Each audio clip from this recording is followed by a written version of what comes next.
dando para entrar. A senhora clica em aceitar e vai entrar automaticamente.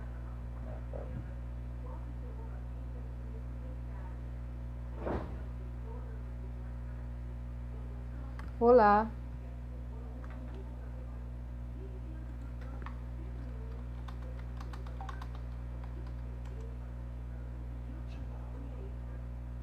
Boa tarde. A gente teve um pequeno problema de acesso na rede, mas nós já vamos começar a live. Está todo mundo me ouvindo bem?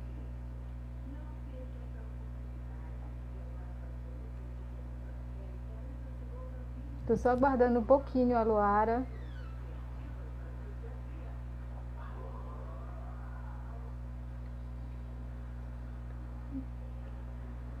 Fecha a porta.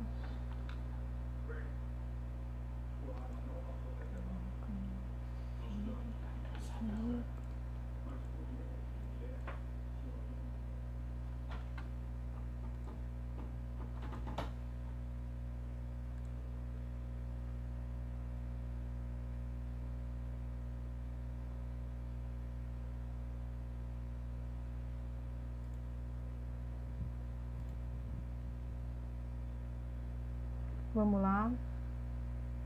Luara entrou? Não, ainda não. Ok.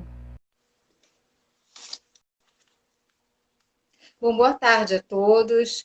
Nós estamos aqui num evento muitíssimo interessante, que é a Jornada de História, né, de Mulheres Negras, neste mês de julho de 2020.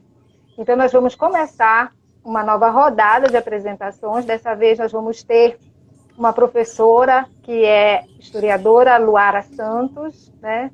Eu sou a professora Rosiane Pinto, da Universidade Federal do Pará, né? Falando com a minha colega que pesquisa sobre o Rio de Janeiro. E com muita satisfação eu vou mediar essa live nesse momento. A gente está um pouquinho atrasado, então a gente já vai de pronto passar a palavra para ela.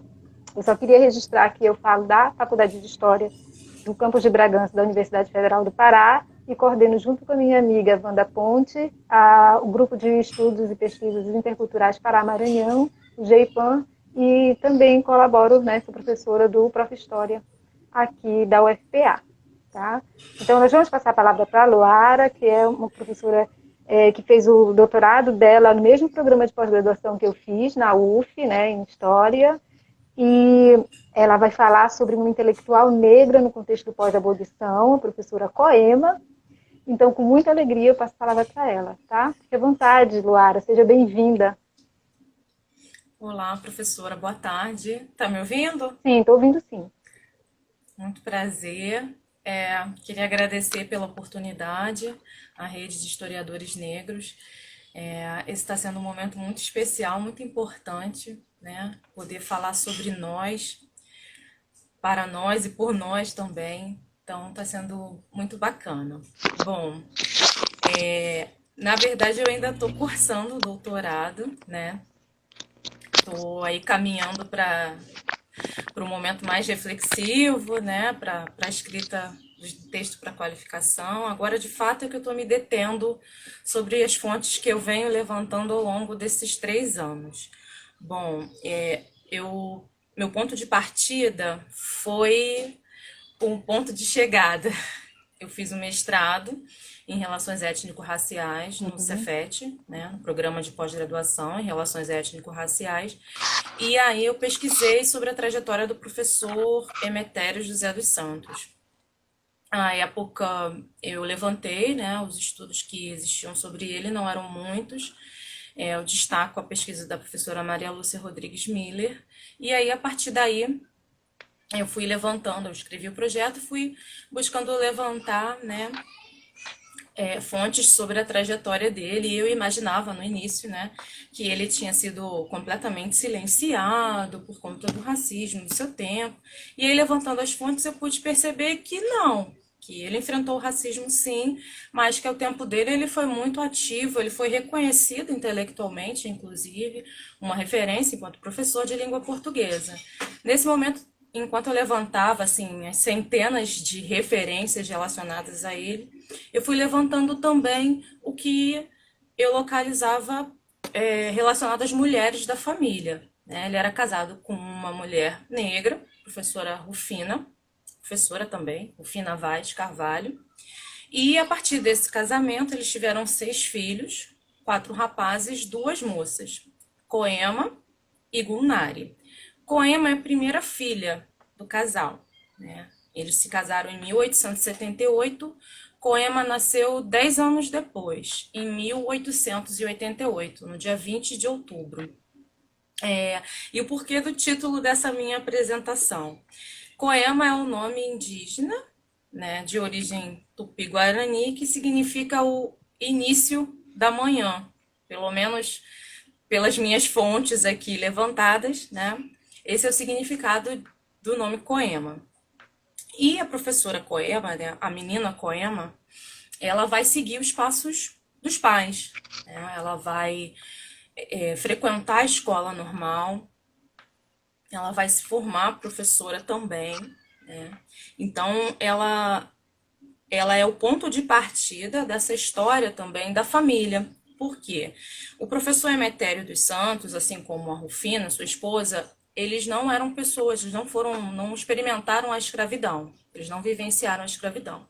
Mas o professor Emetério tem toda uma história, né, que eu não consegui aprofundar muito no mestrado, mas que tem pesquisas desenvolvidas, né? Ele era maranhense, da cidade de Codó, né, da província de Codó, e conta a história, né, dessas pesquisas que foram feitas sobre a infância dele, que ele era filho de um fazendeiro e a sua mãe era uma africana escravizada, né? E aos 5 ou 6 anos ele foi, o pai o assumiu como filho e ele foi estudar nos melhores colégios do Maranhão. Aos 17 anos ele chegou na cidade do Rio de Janeiro. O nome dele era Emetério José dos Santos. Quando Coema nasce, ele transforma o nome dele em sobrenome para toda a família. Então, é a partir daí que surge a família Emetério dos Santos, porque é a partir da Coema, primeira filha, que se chama Coema Emetério dos Santos. E toda essa história familiar, que é uma história de uma família negra no imediato pós-abolição, na capital da República, é uma história também de exercício do magistério e é uma história de pessoas negras que não eram pertencentes a uma elite, né? Mas que também não eram pessoas pobres e completamente subalternizadas, né? No meu levantamento, eu venho reunindo fontes para tentar entender melhor quais eram as condições socioeconômicas dessa família. A minha pesquisa, que está em desenvolvimento, ela não é só sobre a professora Coema, né? Ao longo desses 3 anos aí de busca incessante, eu levantei outras fontes, outros documentos sobre outras professoras negras, né? O meu objetivo, eu comecei no projeto pensando em falar das 3 mulheres da família Emetério, mas eu fui bastante incentivada por minha orientadora para buscar outras mulheres negras que também exerceram o magistério. Eu não consegui levantar muitas, mas consegui levantar um número considerável, mais ou menos 6, 7 professoras, né? E aí pertencentes a 3 famílias diferentes. Família Emetério dos Santos, a família Silva Guimarães, a partir da professora Elvira Pilar, e a família Calado, a partir da professora Luísa Ribeiro Calado. E aí, pensando a partir da professora Coema, que é a professora, né, é a mulher de quem eu consegui levantar mais ocorrências, mais registros, né? Eu venho levantando esses registros em diferentes acervos, na Hemeroteca Digital, no Arquivo Geral da Cidade do Rio de Janeiro, no Arquivo Nacional, no próprio Centro de Memória da Escola Normal, atualmente o Instituto Superior de Educação, que fica também na cidade do Rio de Janeiro. E aí eu venho levantando toda essa documentação e eu me deparo, né? Eu me vejo diante dessa professora que era tida como a continuadora, né? Era tida como alguém que estava ali portando um nome, né? O nome da família Emetério, a herdeira natural dos dotes didáticos, é assim que A revista Cidade fala da professora Coema, né? Herdeira natural dos dotes didáticos que ilustraram e tornaram o professor Emetério, né? Uma referência na cidade. E ela vai, né? O que eu acompanho da trajetória dela é que a professora Coema, toda a vida dela foi essa vida assim, bem formatada, bem enquadrada mesmo nos moldes, nos padrões do que era ser uma mulher de respeito, do que era ser uma professora, né? Então eu venho pensando as experiências dela a partir dessa leitura, né, de pensar esse lugar de respeitabilidade, esse lugar de feminilidade respeitável. A professora Coema cursou a escola normal entre 1904 e 1908. O histórico escolar dela registra sempre notas ótimas, boas, aprovada com distinção. No ano seguinte, em 1909, ela já era professora da escola normal, de língua portuguesa também, junto com o pai dela no curso noturno, e também professora primária na cidade do Rio de Janeiro, sob a direção de sua mãe, professora Rufina, né? Então, ao longo de toda a vida da professora Coema, né, eu a enxergo nesse lugar, né, eu a vejo nesse lugar de uma mulher negra letrada, professora, mãe, filha exemplar e também muito silenciosa, né?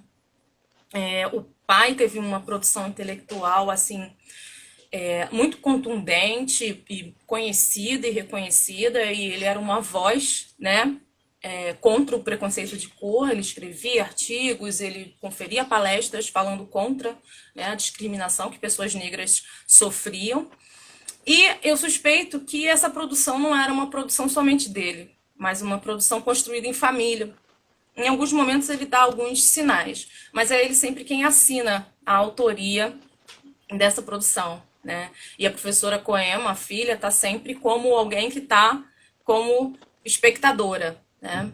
Ainda assim, eu consegui levantar 5 lições dela de língua portuguesa, publicados numa revista, a revista Escola Primária, e também consegui levantar um poema, localizar um poema, que foi publicado também numa revista didática, a revista O Magistério.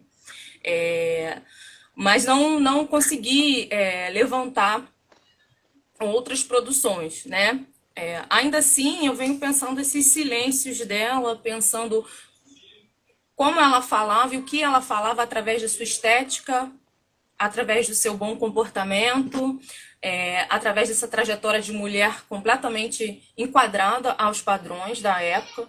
Coema se casou em 1910, aos 22 anos, com Otávio Pacheco, que era funcionário público.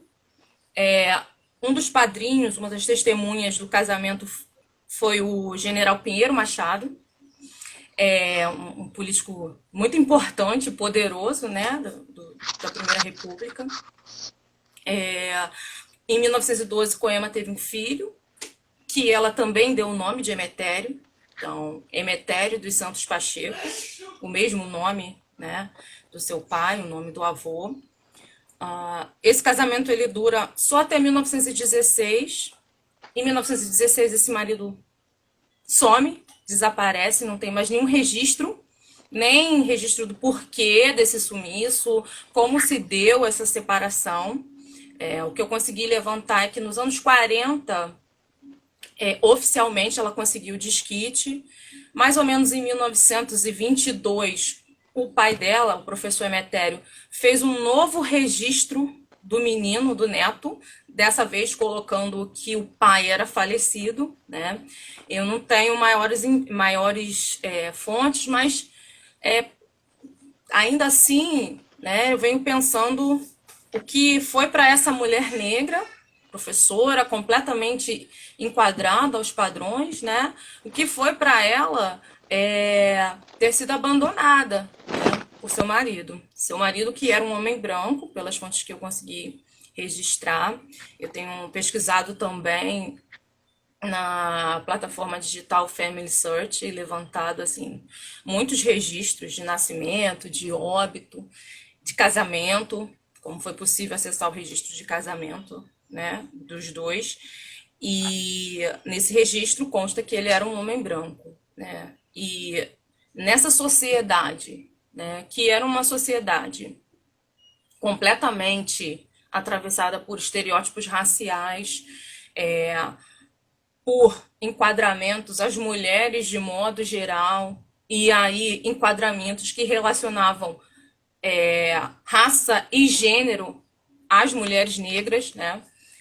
Eu venho pensando a professora Coema, né, os seus silêncios, as suas formas de falar, a sua atuação enquanto professora. Ela foi professora primária ao longo de uma vida inteira, né? E quais são os sentidos das suas experiências aí nesse contexto de atravessamentos, né?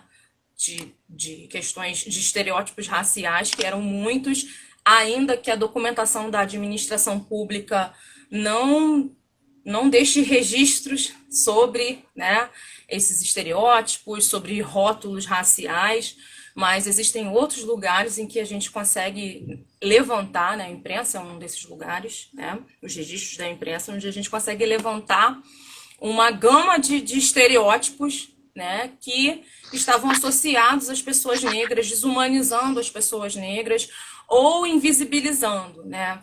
Quando eu vou trabalhar eu trabalhei com vários anúncios de produtos estéticos, e as representações de mulher, de feminilidade, são todas representações brancas e aburguesadas, né? As mulheres negras estavam completamente fora dessas representações, desses anúncios, né?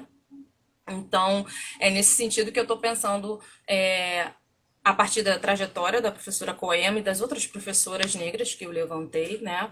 Pensar aí suas trajetórias, suas experiências, seus silêncios, o que eles dizem, né?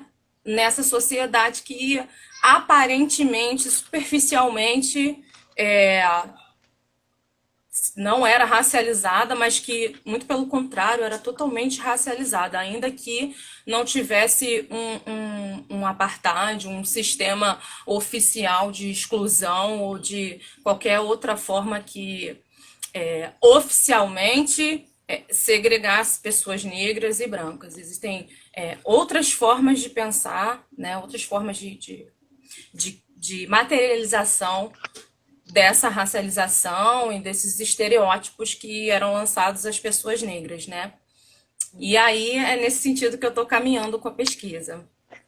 Tá. Você me ouve? Tá tudo bem? Você Sim, me ouve? Sim. sim. Olha, que interessante a sua pesquisa. Nós temos muitas pessoas na sala desse momento. Eu não sei se alguém quer fazer alguma pergunta para você, porque a gente já está em cima da outra live, mas o que eu queria comentar é quantas coisas que você pesquisa que me vem à mente muitas perguntas, né? Como fazer uma pesquisa sobre história da educação no nosso país é um desafio muito grande. Pesquisar sobre negros na educação é uma coisa, né, bem instigante. Ainda mais identificar as histórias de professores negros. Então, eu acho que essa pesquisa assim, é maravilhosa nesse sentido, né? Começou com a história do Emetério, né? E passou para a história da Coema, da filha dele, e várias coisas que você mencionou, eu pude identificar na pesquisa que eu fiz com os filhos de imigrantes negros que vieram para o Pará na época da Belle Époque, né? Eles vêm do Caribe, eles vêm de vários lugares, são negros procurando trabalho, mas quando eles chegam em Belém e acaba o boom da borracha, os filhos vão usar o capital cultural da família para sobreviver, e eles vão conseguir essa ascensão social, né? Vão ser os primeiros professores de inglês da cidade, assim, com muito destaque, porque, imagine, um professor negro chama muita atenção, faz parte da memória da cidade de Belém até hoje. Então, várias coisas do que você falou, né, dos desafios, né, desse magistério, dessa presença negra, da profissionalização, da escolarização, e nos relatos das mulheres, né, das filhas desses migrantes, já nascidas no Pará, já brasileiras, mas quantas dificuldades elas relatam, né, com relação a isso, né? O que se espera do negro, qual é o lugar do negro na sociedade, né? Como que elas desafiaram e foram, como essa professora, né, desafiando com essa presença, né, sempre tendo que lidar com isso, né? O que se espera de uma mulher, qual é o lugar de uma mulher negra, né? Qual é o lugar de uma professora, né? No geral, não eram nas páginas das revistas, não era fazendo poema, né? Então, as coisas que você me fala, essa preocupação com o nome da família, via também nos depoimentos das mulheres negras que eu entrevistei, o quanto que o nome da família indica essa coisa do respeito, da continuação, né? Do legado, do patrimônio da família, de se colocar como respeito. Então, são muitas coisas que me vêm à mente com a sua pesquisa, Luara. Então, assim, tá de parabéns, nossos temas não são os mesmos, eu não pesquisei sobre história da educação, mas as pessoas que eu entrevistei para falar dessa imigração são professoras que tiveram pé no magistério, né, foram filhos de professores, e muitas mulheres que conseguiram um lugar no mercado de trabalho e foram desafiadas por essa coisa da respeitabilidade. A gente tem aqui os comentários dos colegas, a maioria está te dando parabéns, né? Tem muita gente querida aqui falando que também a professora está emocionada com a pesquisa, né? Tem gente perguntando se você já pesquisou o jornal O Getulino, né, que eles costumavam elogiar personalidades negras no século XIX e também no século XX. É uma pergunta eu fiquei feita... com a imprensa do Rio de Janeiro mesmo. Eu me centrei na cidade do Rio de Janeiro. Tá, quem fez essa pergunta foi o Valdosa. Sim, eu vi. Aí tem outra pessoa perguntando, que é o João do Caminhão, perguntando como que a Luara percebeu se vai havendo uma substituição até chegar à ausência de docentes negros nas escolas ao longo das primeiras décadas de pós-abolição. Então, essa é uma das teses principais, né, do professor Gerry Dávila. Inclusive, eu estou com um livro aqui de frente para mim, Diploma de Brancura. Eu não consigo acessar isso, porque a documentação da administração pública não me diz. Assim, eu acessei centenas de nomes e nomes atrás de nomes, e eu não sei se essas mulheres eram mulheres negras, brancas ou qualquer outro rótulo racial que a gente possa dar, né? Com relação às fotografias, assim, eu acessei as fotografias, mas não de forma tão consistente que eu possa falar exatamente disso, né? Essa é uma questão realmente que me perseguiu bastante, que me tirou muito sono, né? Para pensar, gente, mas eram poucas, eram minoria, não eram, né? Então, das fotografias que eu tenho, geralmente, cada corpo docente registrado tinha pelo menos uma professora negra, mas assim, 10 professoras, uma professora negra, ou 2, né? Ou 3 no máximo, né? Mas aí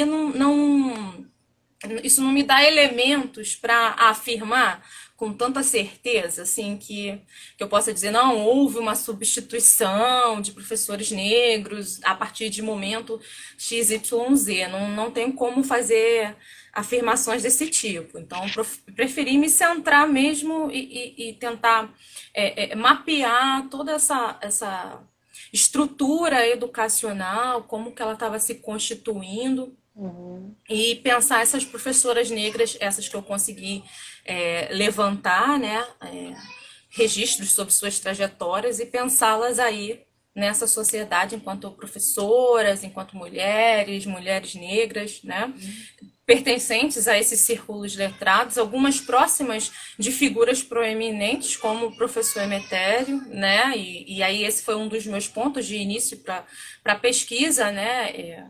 Eu falei sobre um homem negro, eu levantei uma série de outros trabalhos sobre homens negros que conseguiram construir esse lugar de respeitabilidade naquela sociedade, de certo prestígio, o que não significa que eles não tenham vivido experiências de discriminação racial, mas eu queria encontrar as mulheres, eu queria saber aonde estavam essas mulheres, o que elas estavam falando, o que elas estavam pensando. É a partir daí que eu iniciei a caminhada. E é nelas que eu estou tentando me centrar, né?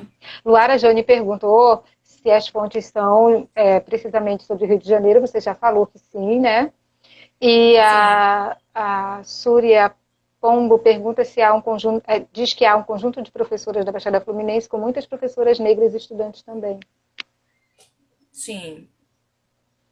Eu fui assim, fazendo um passo a passo mesmo. Fui a partir das mulheres da família Emetério, e aí eu consegui descobrir que a professora Elvira Pilar, que era amiga da família, que estudou junto com a Rufina, também era uma mulher negra, e aí a sua irmã também era uma mulher negra, professora, sua mãe. Eu fui caminhando assim.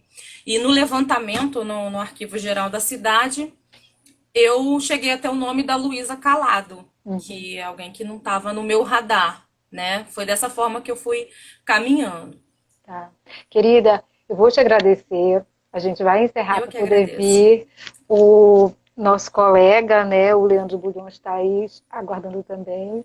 Desejo muita sorte na sua caminhada e que esse mês seja de muito fortalecimento, né, para as Isso mulheres que aí. nós pesquisamos e para as pesquisadoras também. Um abraço, Luara. Obrigada, tchau, tchau. Obrigada, gente. Tá? Um abração para todo mundo que participou, que esteve nessa sala conosco. E parabéns Sim, muito para os nossos obrigada. colegas que estão organizando da rede Com de certeza. historiadores e de historiadoras negras e de historiadores negros, que estão dando aquela retaguarda, aquele apoio para a gente nesse momento, tá? Maravilhoso. Eu estou super emocionada de estar aqui nesse espaço, de poder estar participando desse momento que é tão importante assim para nós. Tá, Muito ok. feliz e muito obrigada e parabéns a todos os Tá? Parabéns envolvidos. a todos também. Obrigada pela galera que ficou até agora com a gente. Nós já vamos encerrar para poder vir a outra live. Beijão, Tá Luara. Até joia. outra vez. Beijo, tchau.